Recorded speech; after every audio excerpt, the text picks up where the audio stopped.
True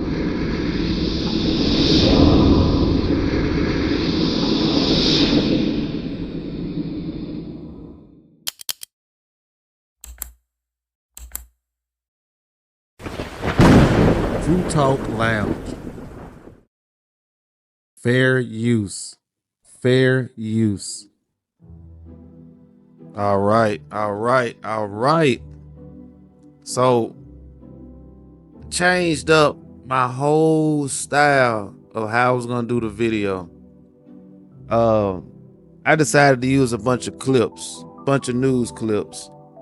And the reason I decided to use a bunch of news clips is because you're getting it straight from the horse's mouth. It's not watered down. It's not none of that. And I'm gonna keep it 100.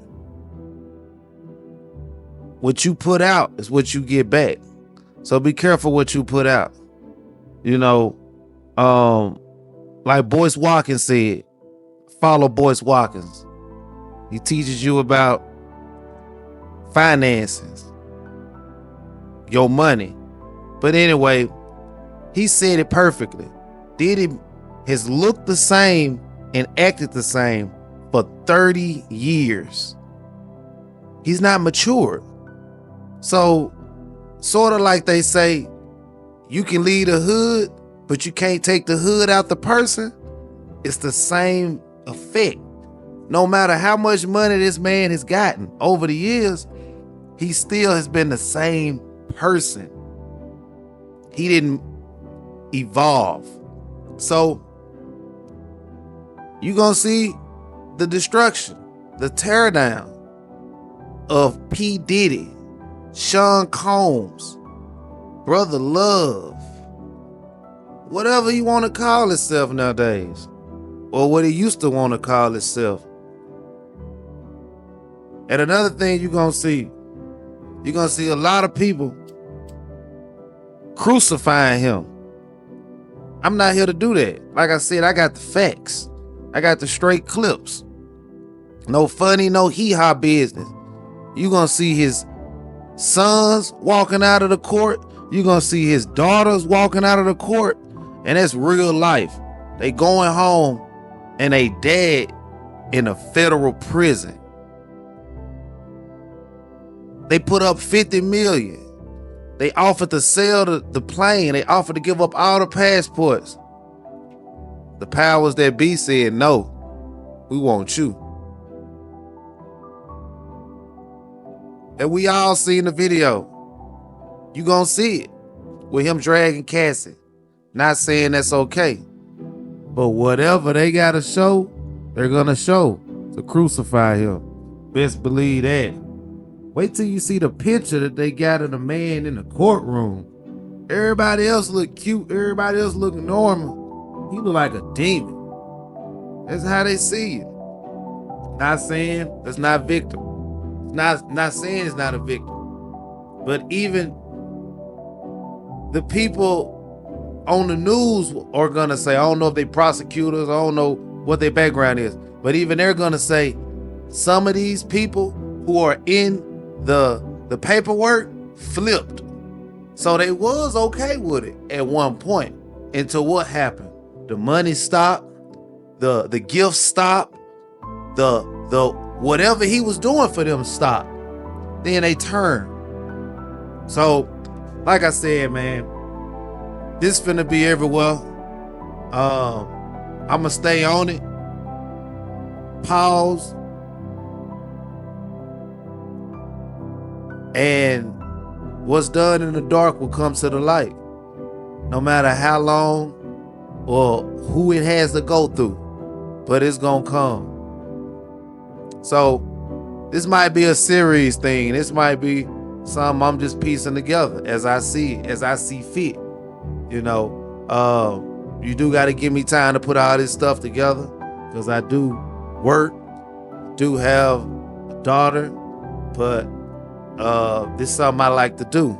So I'ma definitely put it together. I grew up listening to Diddy, Mace, the whole bad boy thing.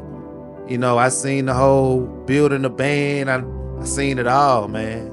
And one thing I can say is he's standing alone. He ain't really got too many people backing him. So I'm gonna say this.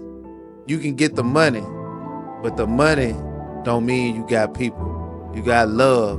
You got genuine people. They care about you. This has your best interest. They're gonna tell you when you're doing wrong and try to help you do right. So I'm not even gonna say I hope you like the clips, but I hope you learn. Hope you learn. And we're gonna see where this go. Until next time, shalom. Today I'm announcing the unsealing of a 3-count indictment, charging Sean Combs with racketeering conspiracy, sex trafficking, interstate transportation for prostitution.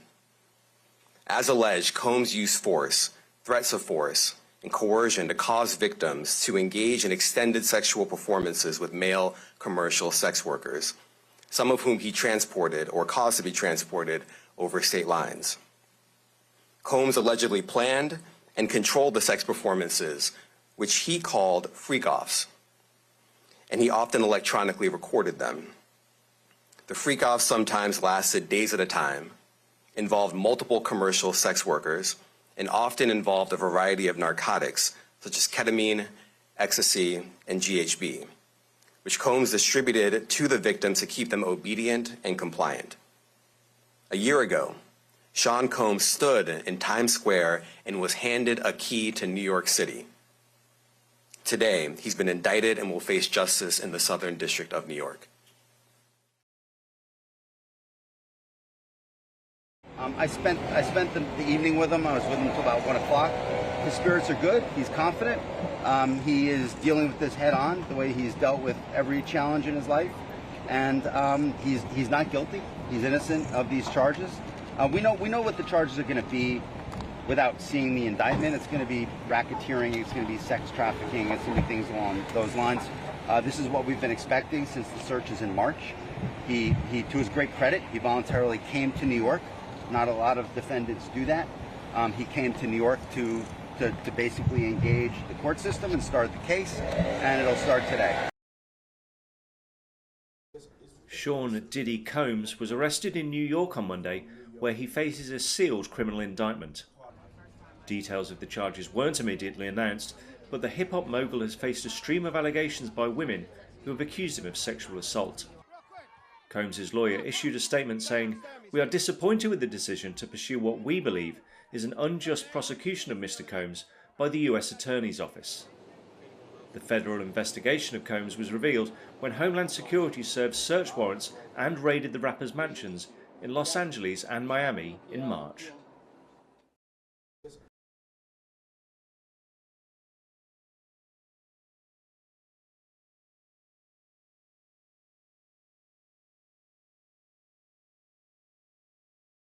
Yeah, we do.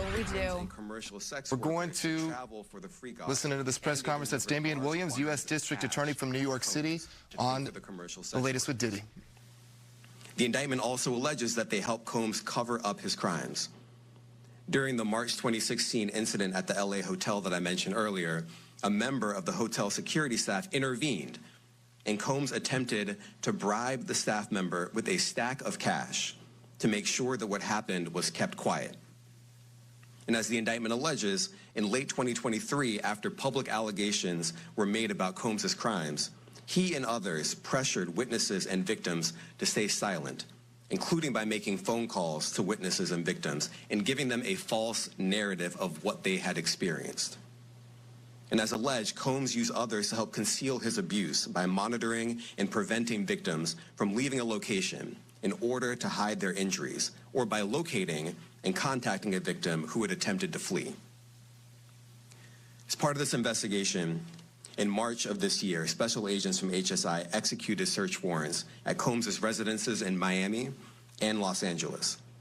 They also executed a warrant for Combs' electronic devices. During those searches, agents seized evidence of the crimes charged in this indictment. They seized firearms and ammunition, including 3 defaced AR-15s and a large capacity drum magazine. They also seized evidence of the freak-offs, electronic devices that contain images and videos of the freak-offs with multiple victims.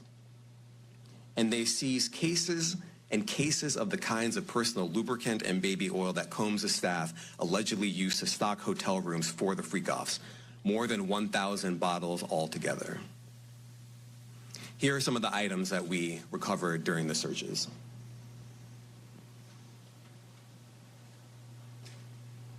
As you can see here, this is a drum magazine, large capacity, and it contains, I believe, 59 rounds. I mentioned as well, we recovered 3 AR-15s. This is a close-up shot of one of the AR-15s, and you can see right here, the serial number has been thoroughly defaced.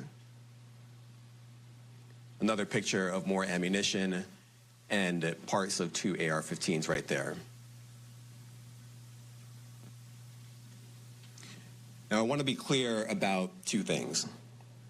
First, this office is determined to investigate and prosecute anyone who engages in sex trafficking, no matter how powerful or wealthy or famous you may be.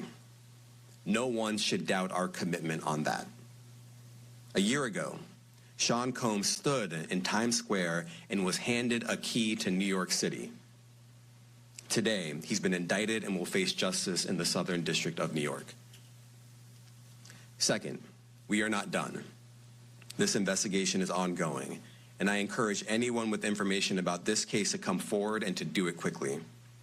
Anyone with information can call 1-877-4HSI-TIP. I want to express my deep appreciation for the victims and witnesses who have used their voices and helped bring this criminal conduct to light. We would not be here without them. I also want to thank the dedicated case agents on the HSI Trafficking in Person Squad in New York. They have been with us since day one and have worked tirelessly on this investigation.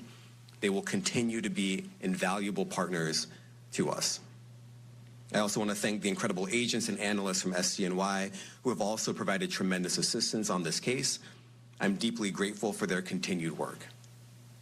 And finally, I want to thank the outstanding career prosecutors from SDNY who are handling this case.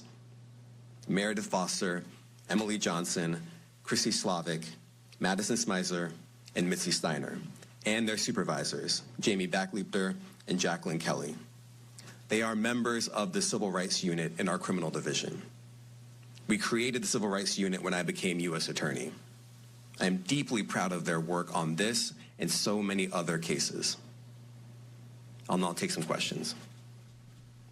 Eric Katursky, ABC. Thanks, Nick. Damian, thanks. The indictment describes aggressive, open, violent, hedonistic abuse that you say was recurrent and widely known. Why did it take law enforcement so long to intervene? How many women were victimized by Sean Combs, and how many others were involved? Look, our investigation is ongoing. We are committed to bringing justice to everyone who's been victimized by the defendant. I can't tell you why it took so long. I think the better focus is on the fact that we are here today. And we are committed to making sure that justice is done. Next question. Thank you. Julia Ainsley, NBC. Thank you for doing this. You said we are not done and that Combs did not do this alone. Do you foresee that there could be other charges related to this case? I'm not taking anything off the table. Janet Fisher, Newsday. What's the difference between the sex trafficking and promoting travel for the purpose of prostitution? Well, there are different crimes with different elements. I don't think we should get into the nitty-gritty of the legal discussion right now, but the sex trafficking, we believe, they're all serious offenses, but the sex trafficking conduct carries some significant penalties, and we are gratified that we were able to bring that charge. Is one more coercive than the other? I'm not going to be able to get into that, but you can look it up, and yes, sex trafficking, especially when it involves coercion or force, is a very serious crime, and it carries significant penalties. Good afternoon, Darla Miles, ABC7 New York. Thank you for this press conference and for the details. 2 questions. In context of this indictment and the information that was presented to the grand jury, are you able to clarify the number of victims? It's mentioned plural in the indictment, but can you specify the number of victims just for this particular indictment? And secondly, can you provide details about the alleged arson? Unfortunately, I'm not able to provide either. The number of victims, you are correct. We are intentional in saying multiple. The details of the arson incident are limited to what we have in the indictment and also the detention letter that we filed, which contains more details than the indictment does at various points. But we don't have anything more beyond that. Next question. Lynn Tran, CNN.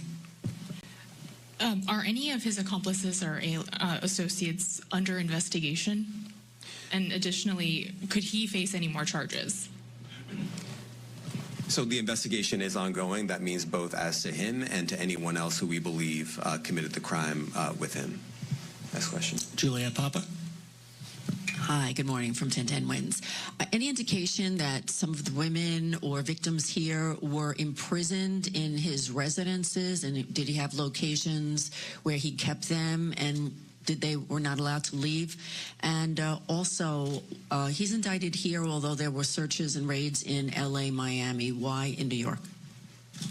Well, I'm biased. I'm the U.S. Attorney in the Southern District of New York. I think that we have an outstanding track record of bringing some of the most impactful, sprawling, complex, difficult sex trafficking, human trafficking, labor trafficking, you name it.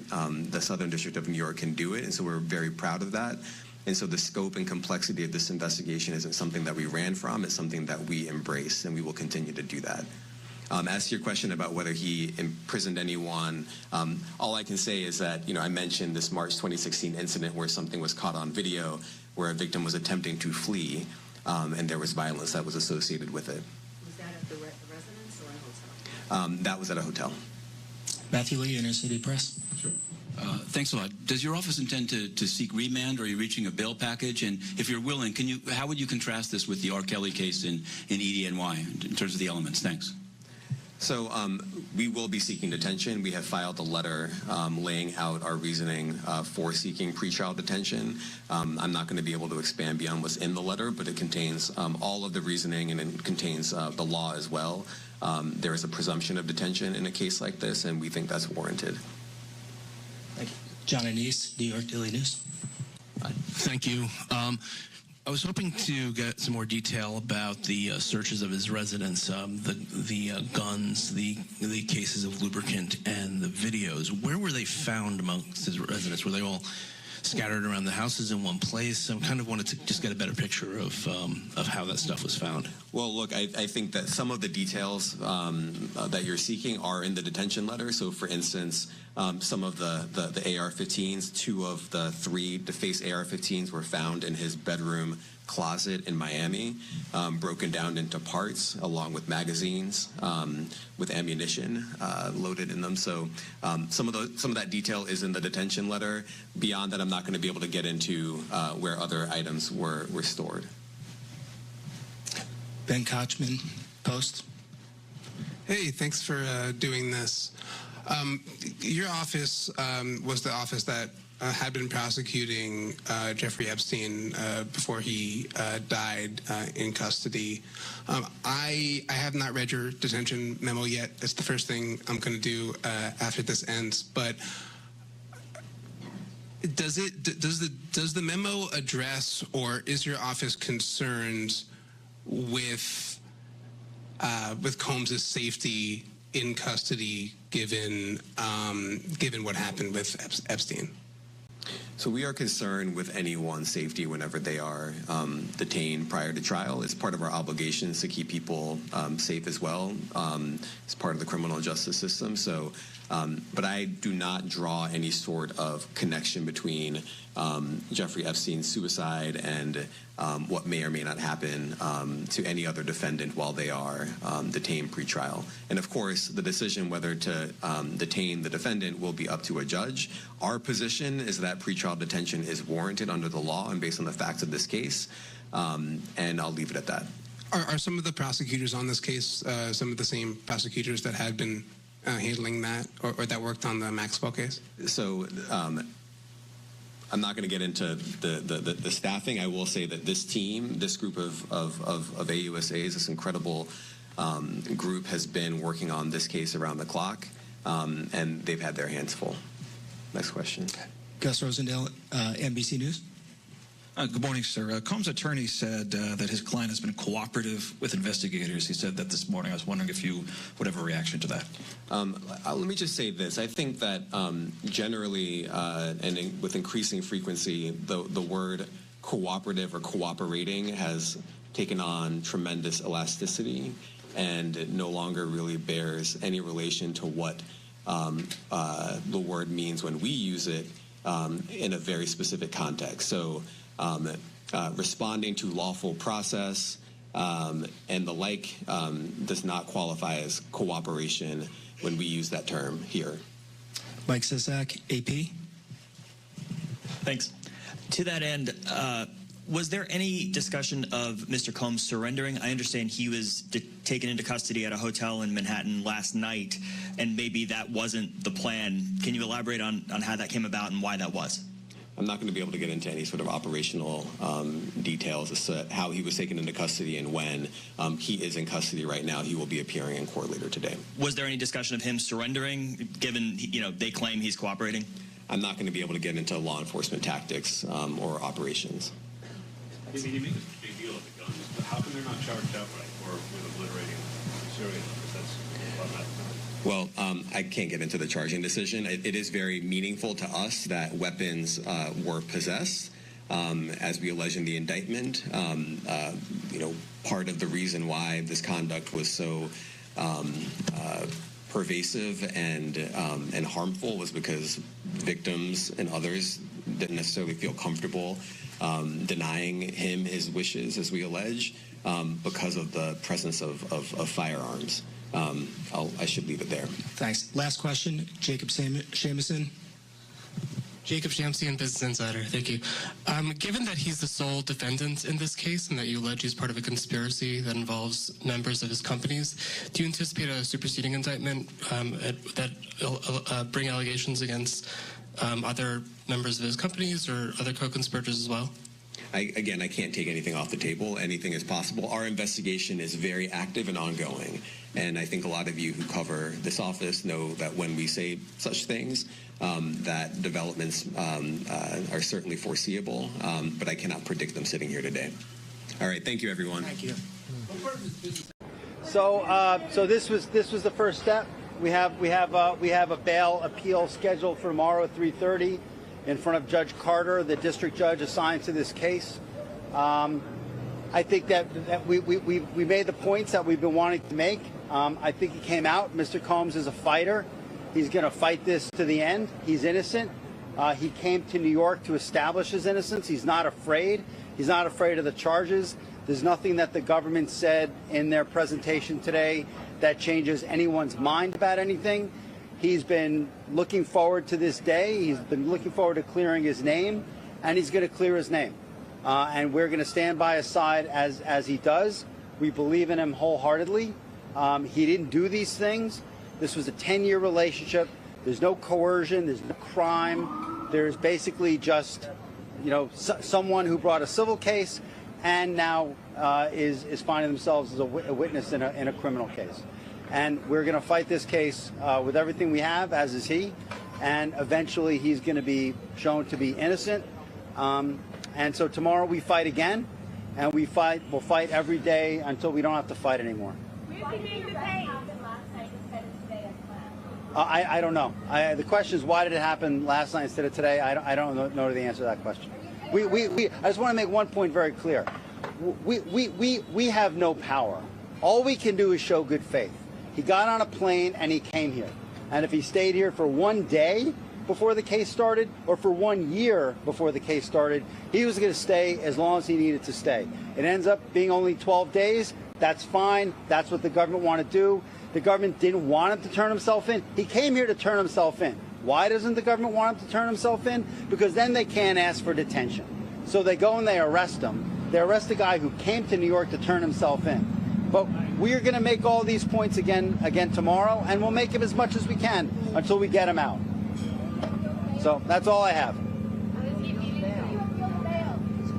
Huh? Tomorrow. Yeah, tomorrow. Tomorrow. Wait, what was the question? We're appealing it. We're no bail. No bail. He's detained. We're appealing it. Oh, I'm sorry. We're appealing the decision to hold him without bail. Tomorrow at 3:30. 3:30. Same place. Bail appeal. Bail appeal. Bail appeal tomorrow at 3:30. Same courtroom. Different judge. He's doing fine. He's a fighter. He's a fighter, and he's going to fight this. All right. I'm going to go. Thank you.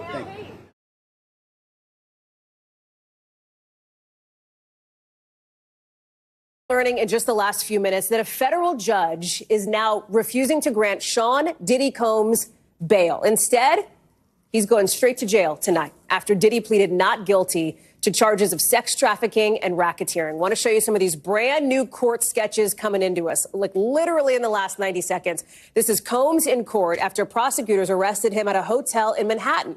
It's where he's apparently been living for weeks, according to what a person familiar with the move tells NBC News. All of it a tipping point now in that sprawling federal investigation into the superstar's alleged years of sex crimes dating back to 2009. As we're just getting in some new and deeply disturbing details about the allegations against him and what looks like a massive criminal operation, allegedly. At least 50 victims and witnesses so far. And at the center of it, these hours and days-long sex acts known as, in their words, freak-offs that Combs supposedly orchestrated to abuse his victims. Combs allegedly planned and controlled the sex performances, which he called freak-offs, and he often electronically recorded them. Prosecutors say Combs punched and kicked his victims to try to keep them under control. He'd also, they say, filled them up with drugs like ketamine and ecstasy for long periods of times, even using incriminating records to try to manipulate his victims. Prosecutors say they discovered this wide range of evidence against Combs in several raids. They found things, they say, like AR-15s, narcotics, more than 1,000 bottles of baby oil and lubricants. We should note here that an attorney for Combs says that he, I'm quoting here, will fight this with all of his energy. His team is already planning to appeal the bail ruling, meaning they will be back in court tomorrow, as Combs has, as we mentioned, pleaded not guilty. We've got team coverage. Laura Jarrett standing by with the legal analysis piece of it. But I want to start outside court with Julia Ainsley, because, Julia, this went fairly late into the day. I know you've been at the courthouse as a judge, as we've just learned, is denying this request for bail. Explain why that is and what else we've learned today. Yeah, that's right. We were in there for about 2 hours as the Justice Department from the Southern District of New York laid out their case, very similar to what you saw in the indictment, saying why he should not be released, because they say that he is a flight risk, he could leave the country, and also that he has a history of obstructing justice. They also pointed to how serious these crimes were, that with previous allegations of sex trafficking like R. Kelly and Jeffrey Epstein, the judges also denied bail in that case. But his defense laid out a very lengthy rebuttal to all of that. We heard them say that this is different from Jeffrey Epstein and R. Kelly because there are no minors being alleged in the indictment here. They also say that these acts were consensual, and they point to victim number one, who's named over and over again, who they say is someone within a 10-year relationship with Combs that was toxic but consensual. They said that this person actually tried to sell this same story as book rights to Combs to try to get it out of the media's eye, but instead when he refused, then this civil lawsuit came up. But the judge ultimately said that he could not be released because he is a danger, he has a history of substance abuse and anger issues, and she really drilled down on the fact that after those civil allegations came out last November, he talked to multiple women who he knew during that period and who he apparently tried to change their narrative so they wouldn't go forward and continue testifying or being witnesses to some of these acts that were alleged in the civil complaint and then were again put in the indictment today. And so she said in order to keep that from happening and really to end sex trafficking, since that can happen behind closed doors, it was best to keep him detained without bond. Julia, it is, I think for a lot of folks, they will find this stunning considering that Diddy, right, Sean Combs, has been previously one of the most successful music superstars in the world. Just a year ago, he was handed a key to New York City. Now here we are, after months of this being out in the public, these allegations being made public, his denials. He's potentially facing 15 years to life in prison. What does the timeline look like here? Well, we understand that tomorrow they'll try to appeal the judge's decision. His defense will do that tomorrow at 3:30. They'll meet again next week for a conference, and then perhaps we'll be looking at a trial early next year. But, Hallie, I have to say, what you said there was also striking. I mean, I watched him today sitting there very humbly in court in a black T-shirt, nodding along with his defense, otherwise just looking very stoic, straight ahead at the judge. It's hard to imagine this is the same man, but the timeline is also staggering. It's one thing to think, oh, that was something that happened a long time ago. But the prosecution today said that these acts, what they're calling sex trafficking and coercion, all continued up until this year, Hallie, and started as far back as 2009. So this was not a brief window. Julia Ainsley live for us there outside court in New York. Can you just give a sense really quickly, Julia, before I let you go? Is it just a scene there? I mean, I have to imagine, given who Sean Combs is, it is just a crush of cameras, a crush of people. It is. It's been really crowded today, and there have been people who've been driving by, sometimes screaming, "Free Diddy." Someone else stood up earlier and said Tupac would be ashamed of Diddy. It's been a lot of people, a lot of public interest here. I will say the court wasn't as crowded as I thought, but still nearly full, and also full of his friends and family who came out.